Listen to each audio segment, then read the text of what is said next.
Kalau kami ada sampai hari ini, itu adalah karena kasih-Mu yang kekal, yang terus menyertai perjalanan hidup kami Tuhan. Dan pada hari ini semua anak-anak-Mu yang terus bertumbuh di dalam kasih dan kebenaran-Mu, kami boleh mengucap syukur untuk kehidupan kami, untuk keluarga besar House of Grace, untuk setiap berkat kasih karunia Tuhan yang terus Tuhan limpahkan di dalam kehidupan kami.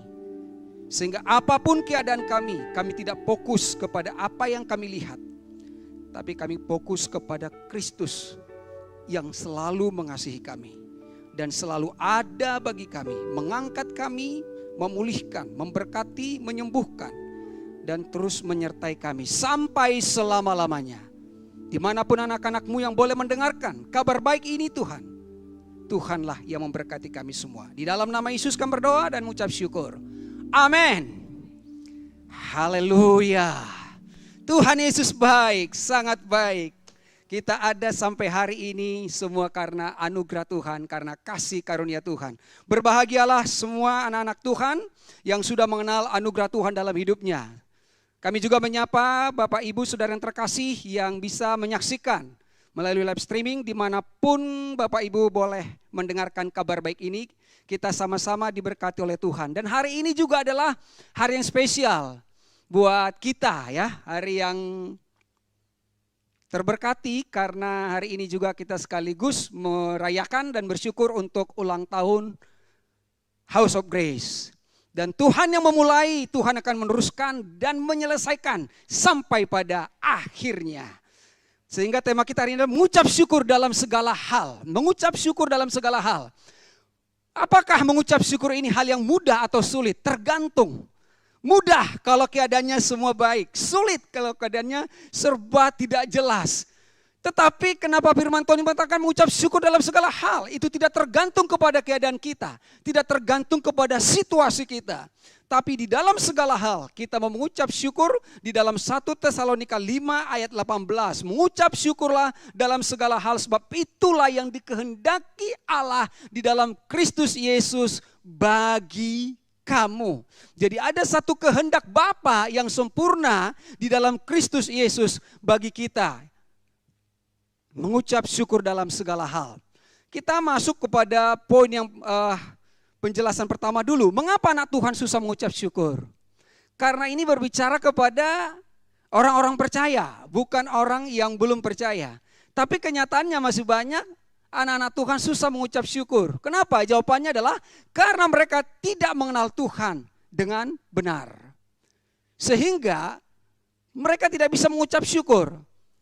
Contoh bangsa Israel, sudah kita dengarkan khotbah, ya, bahwa bangsa Israel keluar dari Mesir itu tandanya bahwa mereka telah menerima Tuhan dalam hidup mereka. Mereka telah menerima keselamatan. Tapi di dalam perjalanan di padang gurun, apa yang mereka alami? Ciri-cirinya bangsa Israel bertegar tengkuk, bersungut-sungut, susah mengucap syukur, selalu menyalahkan. Bahkan lebih lagi parahnya mereka sampai bertengkar dengan Tuhan, bahkan mencobai Tuhan sendiri, bertengkar dengan Musa ya. Dalam Keluaran 17 ayat 6 dan yang ke-7.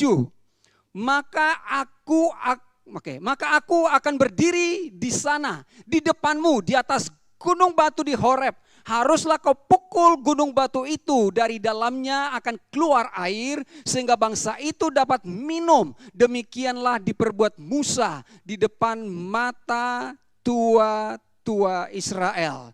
Lalu ayatnya yang ke-7. Dinamailah tempat itu Masa dan Meriba oleh karena orang Israel telah bertengkar dan oleh karena mereka telah mencobai Tuhan dengan mengatakan, bertengkar dan mencobai Tuhan dan mengatakan, adakah Tuhan di tengah-tengah kita atau tidak? Ini sudah level stadium tidak tertolong lagi nih ya. Sudah nggak bisa lagi. Dokter sudah menyerah.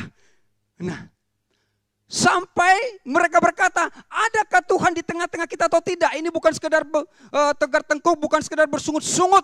Berarti mereka sudah meragukan Tuhan. Adakah Tuhan di tengah-tengah kita?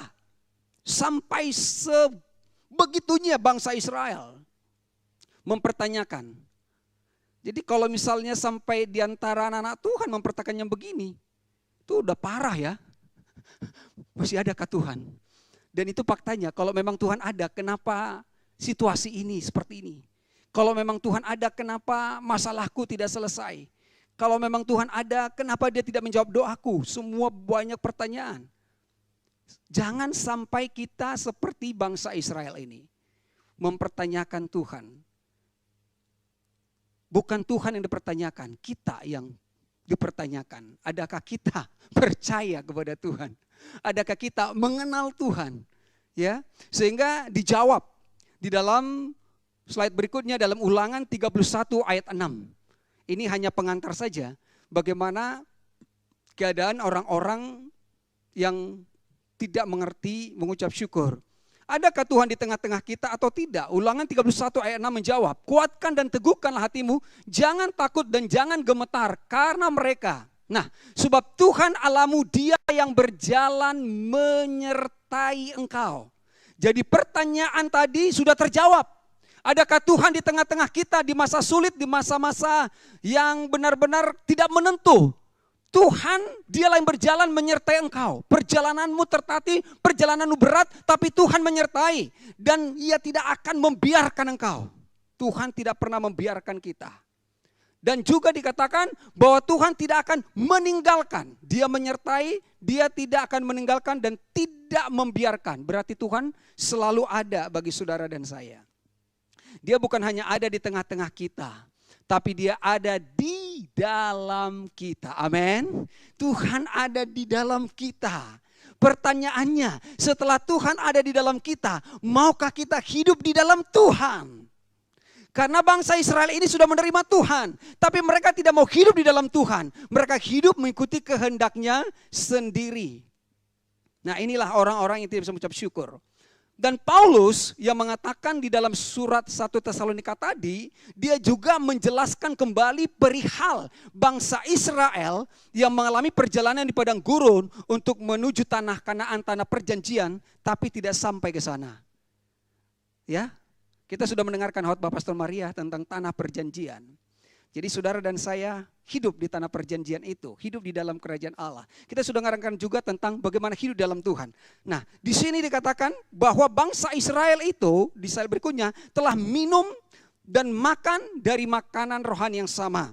Dalam 1 Korintus 30 ayat 3 dan 4. Mereka semua makan makanan rohani yang sama. Ayat 4-nya, dan mereka semua minum minuman rohani yang sama. Sebab mereka minum dari batu karang rohani yang mengikuti mereka. Dan batu karang itu ialah Kristus. Jadi ternyata di dalam perjalanan bangsa Israel, di sana kita sudah menemukan Kristus. Ya. Jadi Kristus hadir bukan hanya ada di perjanjian baru, tapi semua masih tipologi dan lambang. Dan diwujudkan di dalam perjanjian baru. Kristus yang mengikuti mereka. Lewat tiang api dan tiang awan, itu sudah dijelaskan. Lewat firman Tuhan beberapa minggu lalu ya. Jadi Tuhan selalu menyertai mereka dan selalu hadir bagi mereka dan mengikuti mereka. Dan Tuhan adalah batu karang. Mereka makan makanan rohani yang sama dan minum minuman rohani yang sama. Harusnya mereka punya pengenalan akan kebenaran Tuhan. Nah, sekarang saya bawa kita semuanya, bagaimana kita ini mengucap syukur dalam sehal. Mengapa kita mengucap syukur dalam segala hal? Bukan karena ulang tahun, bukan karena semuanya keadaan baik, tapi kan kita lihat pertama.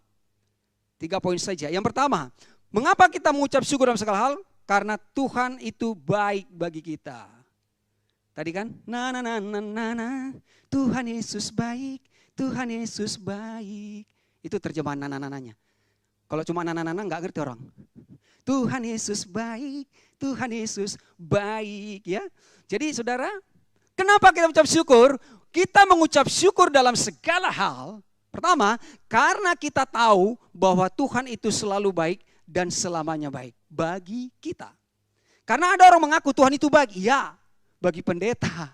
Tuhan itu baik bagi orang yang mau bayar harga. Tuhan itu baik bagi orang yang banyak berdoa. Ya memang Tuhan itu baik, tapi Tuhan juga mengizinkan saya untuk mendapat cobaan ini. Nah ini yang simpang siur saudara.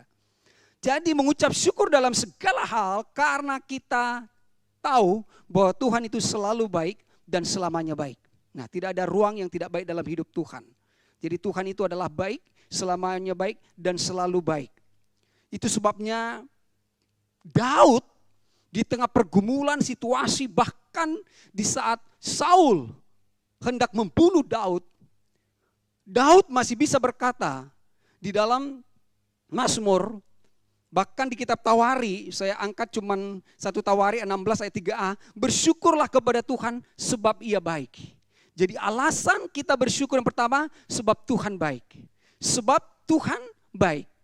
Dan kadang manusia bisa kecewa dengan orang, dengan sahabat, dengan pasangannya, dengan di kantor atau di mana yang tadinya kelihatannya casingnya itu baik, tapi ternyata mengecewakan. Lalu orang itu terluka dan susah percaya. Namun Tuhan menegaskan siapakah yang baik? Dalam Lukas 18 ayat 18 dan 19. Lukas 18 ayat 18 dan 19. Ada seorang pemimpin bertanya kepada Yesus, katanya, "Guru yang baik, apa yang harus aku perbuat untuk memperoleh hidup yang kekal?" Ini adalah seorang pemimpin, seorang kaya dalam Matius, Markus, Lukas, dalam ketiga Injil ditulis. Jawab Yesus, "Mengapa kau katakan aku baik? Tidak seorang pun yang baik selain daripada Allah saja." Ya, jadi hanya satu yang baik, yaitu Tuhan. Ketika itu Yesus juga berkata kepada orang ini, "Tentu kamu tahu perintah Allah, jangan membunuh, jangan berzina, jangan menjadi saksi dusta, dan seterusnya." Lalu orang ini menjawab, "Aku sudah melakukan sejak masa mudaku." Yang sangat unik adalah Tuhan tidak menghakimi orang ini, malah Tuhan memberikan apresiasi kepada dia. Di dalam Lukas 16, lalu Tuhan menaruh kasih kepadanya. Yang ngaku-ngaku nih sudah bisa melakukan perintah Allah. Tuhan menaruh kasih kepadanya. Dan Tuhan katakan, tinggal satu lagi kawan. Nah, yang satu ini nih, apa? Juallah seluruh hartamu dan bagi-bagikanlah kepada orang miskin, lalu ikutlah aku. Di sini mana masalahnya? Tuhan sebenarnya tidak fokus kepada harta daripada orang ini. Karena kalau orang ini menjual hartanya, itu artinya Moses, orang ini akan menjadi miskin. Tuhan datang tidak memiskinkan kita. Justru Tuhan datang dan kita hidup dan supaya mempunyai dalam segala kelimpahan. Lalu di mana masalahnya? Karena ternyata orang ini yang menjadi berhalanya adalah hartanya. Yang menjadi Tuhannya adalah hartanya. Jadi Tuhan mau melepaskan dia dari ikatan harta itu. Sebab kalau dia memiliki Yesus, dia akan memiliki segalanya. Minggu lalu kita dengar khotbah bagaimana Petrus dengan berapi-apinya, "Nyawaku akan kuberikan kepadamu." Nyawamu menjadi Tuhanmu, menjadi berhalamu. Nyawamu tidak cukup, hartamu tidak cukup. Tuhan satu-satunya yang baik bagi kita. Jadi kalau kita tahu bahwa Tuhan itu adalah satu-satunya yang baik, saudara tidak akan pernah kecewa kepada Tuhan. Mau kecewa kepada cerita, tapi jangan pernah kecewa sama Tuhan. Mungkin keadaan kita tidak selalu baik dalam slide berikutnya, namun kita akan tetap bersyukur karena Tuhan baik. Paulus yang berbicara kepada jemaat di Tesalonika harus mengucap syukur dalam segala hal. Dia katakan bagaimana situasi yang dialami di dalam Kisah Para Rasul pasal 16. Kisah pasal 16 ayat 23 sampai ayatnya yang ke-26. Setelah mereka berkali-kali didera, mereka dilemparkan ke dalam penjara. Kepala penjara diperintahkan untuk menjaga mereka dengan sungguh-sungguh.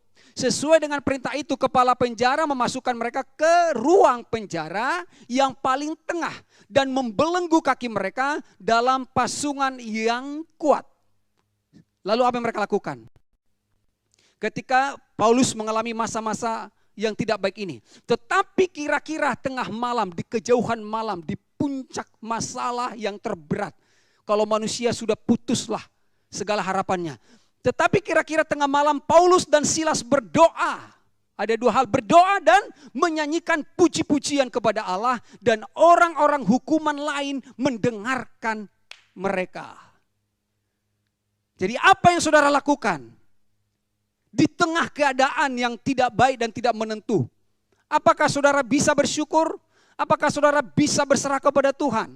Apakah saudara bisa mengatakan terpujilah Tuhan? Tapi jangan seperti Pak Ayub ya. Terpujilah Tuhan. Dia yang memberi. Dia yang mengambil. Ini yang salahnya. Jangan sampai begitu. Terpujilah Tuhan. Yes. Dia yang memberi dan dia akan menjaga dan dia akan memeliharakan. Sekalipun iblis ambil, tapi Tuhan akan kembalikan. Dan terbukti Tuhan kembalikan ketika Ayub mengenal Tuhan dengan benar. Ya. Jadi saudara, ini yang dilakukan oleh Paulus. Mengucap syukur kepada Tuhan. Sehingga di dalam ayatnya yang ke-26, apa yang terjadi? Kisah pasal 16 ayat yang ke-26, akan tetapi terjadilah gempa bumi yang hebat sehingga sendi-sendi penjara itu goyah dan mereka itu dan seketika itu juga terbukalah semua pintu dan terlepaslah belenggu mereka semua. Jadi keadaan yang tidak baik itu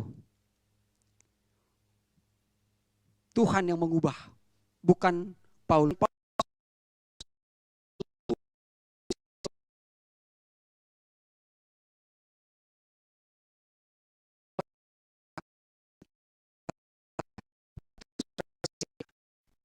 Yang mengenal Tuhan, bahwa Tuhan itu baik, selalu baik, selamanya baik. Saudara berdoa karena tahu Tuhan itu baik. Saudara menaikkan puji-pujian karena saudara tahu Tuhan itu baik dan mengasihi kita. Ya, jadi Tuhan itu baik, selamanya baik. Tidak tergantung kepada keadaan kita yang tidak baik. Keadaan kita berubah-ubah, tidak ada yang stabil hidup kita ini. Ya, tidak stabil hidup kita. Tapi Tuhan kita tetap baik dan selamanya baik. Dan kebaikan itu akan menghujani kita di dalam situasi yang tidak baik seperti yang dialami oleh Paulus. Yang kedua, mengapa kita mengucap syukur dalam segala hal? Selain kita tahu Tuhan baik, karena Tuhan mengasihi kita. Nah itu ya sudah dikumandangkan di dalam pelayanan ini. Yang benar-benar kita tenggelam dan hidup dalam kasih Tuhan. Karena Tuhan mengasihi kita, kita mengucap syukur dalam segala hal karena kita tahu. Nah ini harus tahu nih. Banyak orang tidak tahu. Tahu bahwa Tuhan itu selalu mengasihi dan selamanya mengasihi. Apakah Tuhan akan mengasihi kita ketika kita hidup di dalam koridor kebenarannya? Lalu ketika kita melenceng, lalu Tuhan tidak mengasihi. Ini yang pemahaman-pemahaman orang-orang agamawi. Tapi saudara harus memahami bahwa Tuhan itu selalu mengasihi dan selamanya mengasihi.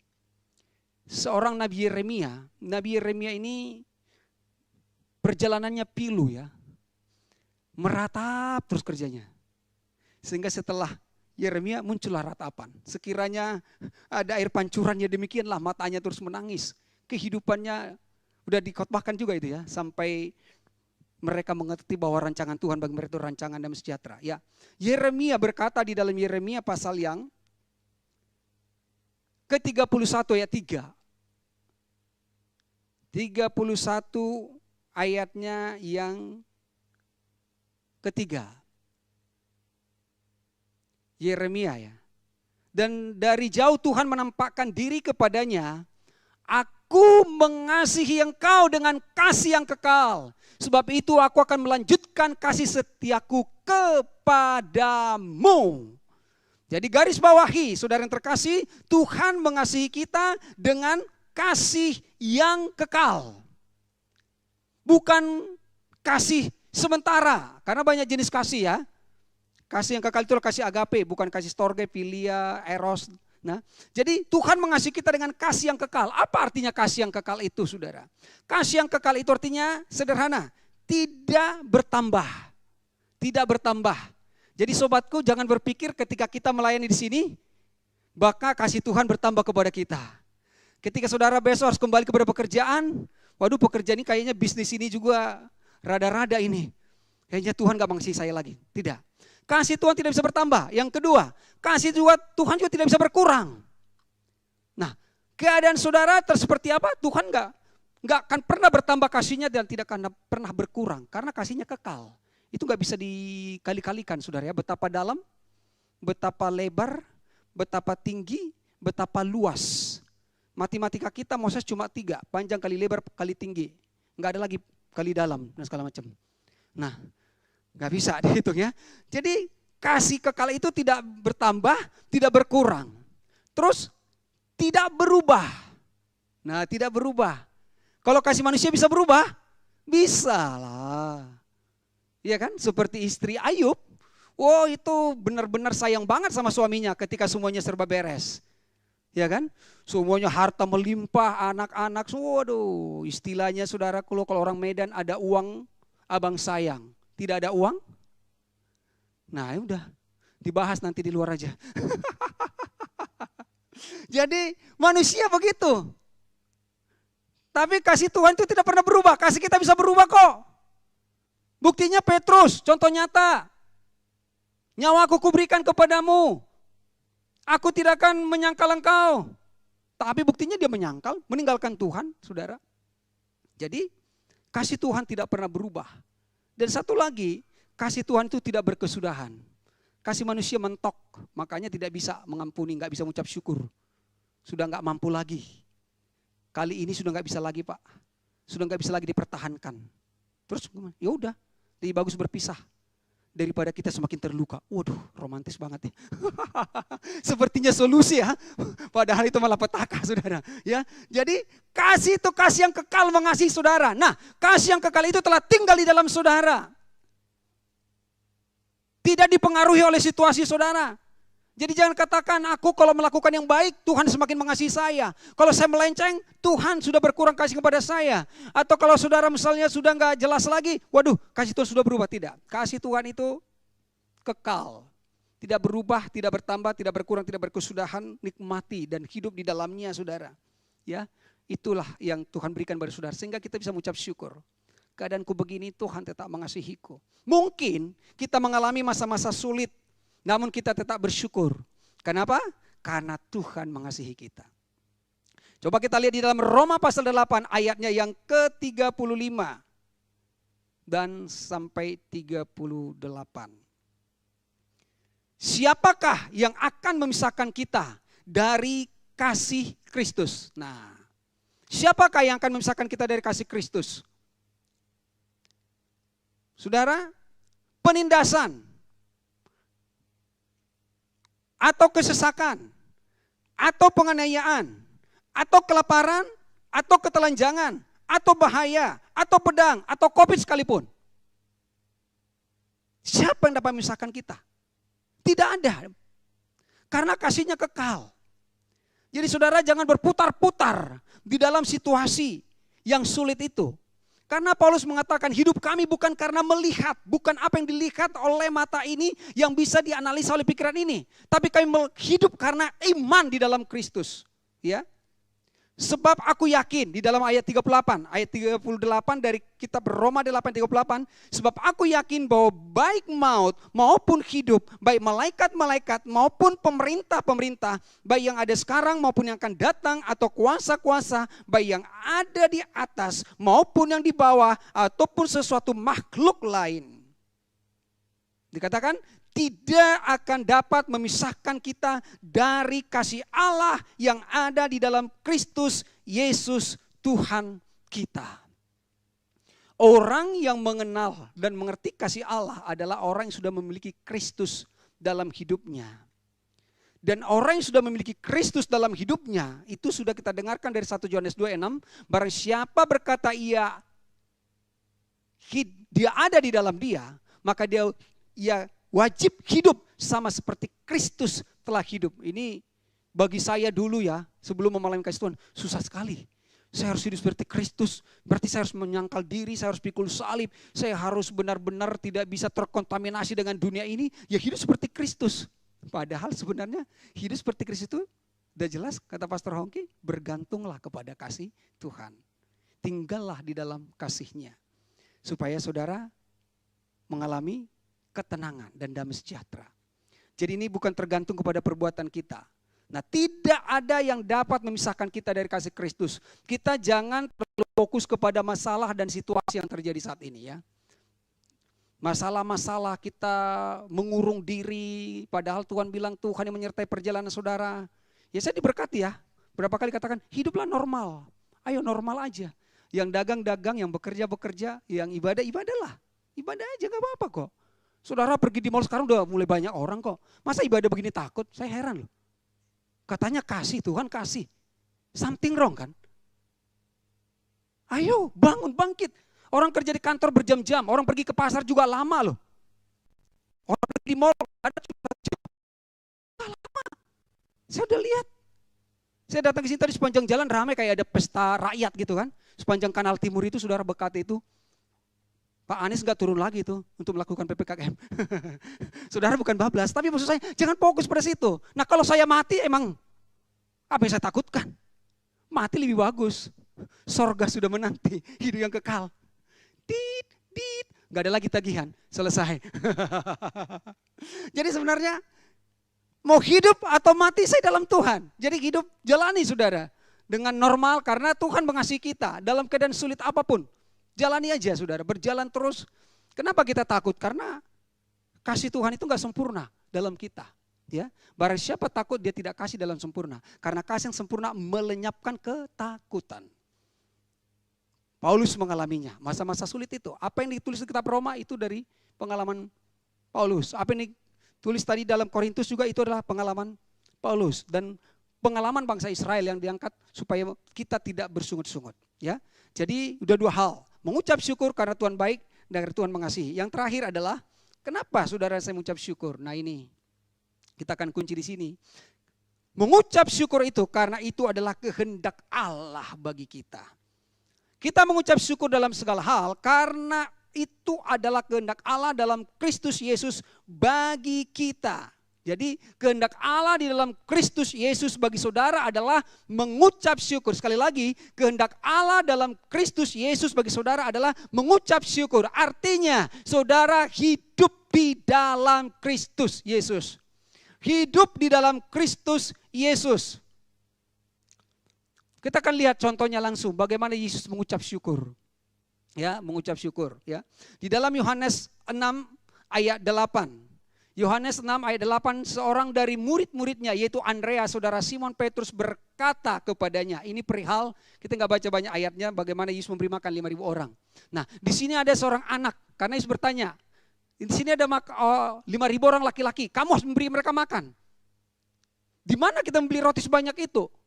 Kalaupun ada toko roti kita nggak punya uang. Terus apa yang ada padamu? Lalu dijawab di sini sama si Andreas. Di sini ada seorang anak yang mempunyai 5 roti jelai dan 2 ikan. Perhatikan. Tetapi apakah artinya itu untuk orang sebanyak ini? Itu logika kita kan? Apakah artinya? Apakah artinya? Untuk sebanyak ini gak ada artinya. Di tangan kita itu gak ada artinya. Tapi di tangan Tuhan itu sangat berarti. Bagi kita yang tidak berarti itu bagi Tuhan bisa buat sangat berarti. Mari kita lihat di dalam ayat berikutnya bagaimana Tuhan mengubah itu. Ayatnya yang ke-10. Kata Yesus, suruhlah orang-orang itu duduk. Adapun di tempat itu banyak rumput, maka duduklah orang-orang itu kira-kira 5.000 laki-laki banyaknya. Nah ayat 11. Lalu Yesus mengambil roti itu mengucap syukur. Lalu Yesus mengambil roti itu mengucap syukur. Mengucap syukur. Nah setelah mengucap syukur dan membagi-bagikannya kepada mereka yang duduk di situ, demikian juga dibuatnya dengan ikan-ikan itu sebanyak yang mereka kehendaki. Dan nanti saudara baca selanjutnya sampai sisa 12 bakul, 12 keranjang. Jadi yang tidak berarti itu menjadi berarti ketika kita mengucap syukur. Tapi kalau saudara tidak mengucap syukur enggak berarti, ya memang benar-benar tidak berarti. Tadinya masih ada, lama-lama jadi minus. Nah, padahal masih ada kecil, setitik harapan gitu ya. Itu gak masuk akal dong, dari 5 roti, 2 ikan bisa makan. 5.000 dan sisa lagi. Nah ini saudara, bahasa-bahasa firman ini tidak gampang dimengerti dengan pikiran saudara.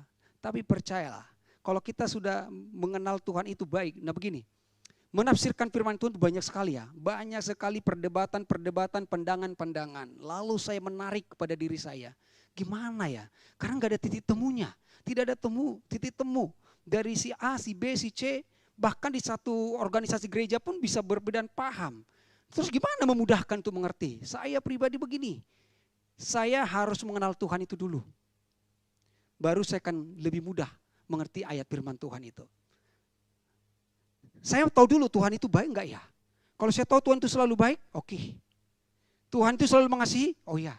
Sehingga kita ketemukan nanti, lalu murkalah Tuhan, lalu dibinasakan ini, kita ngerti, oh bukan Tuhan yang membinasakan, oh bukan Tuhan yang membunuh, oh bukan Tuhan yang mencobai. Walaupun ada nanti teks-teks yang harus kita cermati lagi saudara. Jadi itu dulu, kenal dua pribadi Tuhan. Ada banyak orang menafsirkan ayat-ayat firman Tuhan, tapi tidak mengenal Tuhan dengan benar. Sehingga dia pikir, ya saya akan tetap selamat kalau saya setia. Padahal tidak ada bisa misalkan kita kasih Tuhan. Siapa yang bisa menjaga keselamatannya? Keselamatan itu milik siapa? Milik Tuhan. Dialah keselamatan itu, tinggal di dalam saya. Berarti keselamatan saya nggak bisa berkurang, nggak bisa bertambah, tidak bisa hilang, tidak bisa berubah. Dia tetap ada, saudara ya. Jadi mengucap syukur karena itu adalah kehendak Tuhan bagi kita. Kita akan simpulkan di sini, ketika saudara mengucap syukur dalam segala hal, itu artinya kita mengikuti kehendak Tuhan. Semua orang mencoba mengikuti kehendak Tuhan. Apa sih kehendak Tuhan? Kalau ditanya, ya berdoa, puasa, melayani dan lain sebagainya. Ibadah, kehendak Tuhan itu apa? Memberi, melayani. Yes, semua itu kan hanya penjabaran-penjabarannya. Tapi sebenarnya kan kehendaknya cuma satu. Saudara percaya kepada Yesus, menerima kasih Tuhan. Jadi melakukan kehendak Tuhan, ketika kita mengucap syukur dalam segala hal, itu artinya kita mengikuti kehendak Tuhan. Dan ketika saudara mengikuti kehendak Tuhan, berarti saudara sedang hidup di dalam Tuhan. Itu sangat jelas sekali ya, khotbah Pastor Maria. Kalau saudara nggak mau hidup dalam Tuhan, saudara akan berputar-putar di padang gurun. Tapi orang yang mau hidup dalam Tuhan, saudara akan sampai ke tanah perjanjian. Nah, kalau kita tadi mengucap syukur dari segala hal, kita mengikuti kehendak Tuhan. Kalau kita mengikuti kehendak Tuhan, itu artinya kita hidup di dalam Tuhan. Kalau saudara hidup dalam Tuhan, berarti saudara sampai dan berada di tanah perjanjian. Atau saudara berada di dalam kerajaan sorga. Berada di dalam kerajaan Allah. Haleluya. Itu sangat jauh sekali bedanya dengan padang gurun ya. Padang gurun dengan tanah perjanjian itu sangat jauh berbeda. Di padang gurun cuma makan untuk 1 hari. Minum selesai. Tidak bisa nyimpan. Gitu ya. Tapi di tanah Kanaan, di tanah perjanjian mereka dilimpahi dengan segala berkat. Jadi hidup dalam kerajaan Allah, saudara, adalah hidup yang mengikuti kehendak Tuhan. Hidup di tanah perjanjian. Sebaliknya, orang yang tidak mau mengucap syukur, orang tidak mengucap syukur berarti bersungut-sungut, ya, bersungut-sungut, mengeluh. Orang yang tidak mengucap syukur, bersungut-sungut, mengeluh, artinya tidak mau mengikuti kehendak Tuhan. Kalau tidak mengikuti kehendak Tuhan, kehendak siapa yang diikuti? Kehendak sendiri. Jalan siapa diikuti? Jalannya sendiri. Jadi kalau mengikuti kehendak sendiri, mengikuti jalan sendiri, dia bersungut-sungut. Dan dia di mana adanya? Ada di padang gurun. Selalu mengeluh. Dan tidak pernah sampai kepada apa yang direncanakan Tuhan di dalam hidupnya. Jadi ini sudah kelihatan. Saudaraku, mengucap syukur dalam segala hal adalah kehendak Allah bagi kita di dalam Kristus Yesus. Saya tekankan lagi, ketika saudara mengucap syukur dalam segala hal, walaupun keadaannya tidak baik, walaupun keadaannya tidak seperti yang saudara inginkan, dan kita sudah lihat contoh-contohnya, bagaimana Paulus, bagaimana Daud, tapi dia mengucap syukur karena dia tahu Tuhan itu baik, karena dia tahu Tuhan itu mengasihi, dan saudara hidup di dalam kerajaan Tuhan. Dalam kerajaan Tuhan, saudara memiliki kerajaan yang tidak tergoncangkan. Dunia ini boleh gonjang-ganjing, tapi saudara akan tetap terpelihara dan terlindungi. Apapun situasi, kita nggak tahu nih. Covid mulai mereda, terus apalagi nanti yang terjadi. Kita nggak tahu saudara, nggak pernah tahu apa yang akan terjadi. Tapi yang saudara tahu apa? Bahwa Tuhanku selalu baik dan selalu mengasihiku. Tuhanku tidak pernah meninggalkan aku dan Tuhanku itu lebih besar. Dan saya mengikuti kehendaknya, saya mengikuti jalannya, maka saya ada dalam kerajaannya. Saya ada di dalam tanah perjanjian, sebab itulah yang Tuhan kehendaki bagi saya. Nah, kita ini adalah orang-orang yang mengucap syukur dalam segala hal. Saya ulangi, keadaanmu tidak selalu baik, tapi Tuhanmu selamanya baik. Jadi kita adalah orang-orang mengucap syukur dalam segala hal. Kenapa? Karena kita hidup di dalam Kristus. Itu dulu nih. Jadi harus betul-betul kita pahami bahwa kita sudah hidup dalam Kristus. Hidup dalam Kristus itu berarti saudara tidak mengikuti kehendak sendiri lagi. Tidak mengikuti jalan sendiri lagi. Saudara tidak bersungut-sungut lagi seperti bangsa Israel. Tapi hidup dalam Kristus itu berarti saudara selalu mengucap syukur. Saudara mengerti bahwa Tuhan itu baik. Saudara mengalami kasih Tuhan, tinggal di dalam kasih Tuhan dan bergantung pada kasih Tuhan. Dan saudara mengerti bahwa saudara telah hidup di dalam kerajaannya. Bahwa Tuhanlah Raja saudara. Raja di atas segala raja. Dialah yang berperang mengalahkan musuh-musuh saudara. Bukan usaha kita seperti Paulus untuk melepaskan dia dari penjara. Tapi Tuhanlah yang bekerja dengan caranya sendiri. Bagian saya apa? Percaya akan kasihnya. Mengucap syukur kepada Tuhan. Ya. Dalam Kolose 3:17 ini ayat terakhir. Ini juga catatan Paulus ini kepada jemaat di Kolose ya. Dan segala sesuatu yang kamu lakukan dan perkatakan. Segala sesuatu yang kamu lakukan dengan perkataan ataupun perbuatan, lakukanlah semuanya itu di dalam nama Tuhan Yesus. Ya, itu namanya hidup di dalam Tuhan. Perkataanku, perbuatanku. Kalau Paulus menegaskan hidupku bukannya aku lagi. Ya, jadi hidupnya sudah di dalam Kristus. Tujuanku adalah tujuan Kristus. Jalanku adalah jalan Kristus, kehendakku adalah kehendak Kristus, jadi bukan aku lagi. Nah, dan segala sesuatu yang kamu lakukan dengan perkataan atau perbuatan, lakukanlah semuanya itu di dalam nama Tuhan Yesus. Sambil mengucap syukur oleh Dia, oleh siapa? Oleh Kristus, kepada Allah Bapa kita. Jadi di dalam semua lini pekerjaan kita, anak muda, orang tua, pengusaha, bisnis, apapun, mengucap syukurlah. Walaupun pasang surut sedang terjadi ya. Situasi-situasi yang tidak seperti kita inginkan. Ayo mengucap syukur. Karena Tuhanku yang baik akan mengeluarkan saya dari padang gurun ini. Dan membawa saya ke tanah perjanjian. Sehingga saya hidup di dalam kerajaannya. Dan hidup tinggal di dalam kasih-Nya. Puji Tuhan saudara yang terkasih. Jadi kesimpulannya tadi adalah mengucap syukurlah dalam segala hal. Karena Tuhan baik, karena Tuhan mengasihi. Dan ini adalah kehendak Tuhan bagi saudara dan saya hari ini dan sampai selama-lamanya. Selamat ulang tahun untuk House of Grace. Diberkatilah saudara semuanya. Kasih Tuhan kekal menyertai kita. Karena akan ada penyerahan anak sebentar, mari kita berdoa. Tuhan Yesus, kami bersyukur kepadamu pada siang hari ini. Setiap kami anak-anak-Mu mengenal kasih Tuhan, kebaikan Tuhan di dalam kehidupan kami.